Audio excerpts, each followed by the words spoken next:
Hey you, it's Bob here from Purpose with Profit and V-Stars, and one of the questions I get asked is how to go vegan, especially if I love my chicken or my eggs.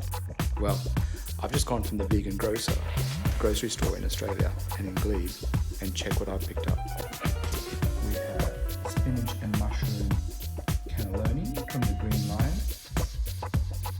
We have vegan cheese ravioli. For those who like popcorn chicken, we have vegan fried chicken and chicken fillets. This is something new. It's veg. It's a vegan egg and a vegan egg substitute. We also have Auburn and their easy vegan egg, and mac and cheese gluten-free.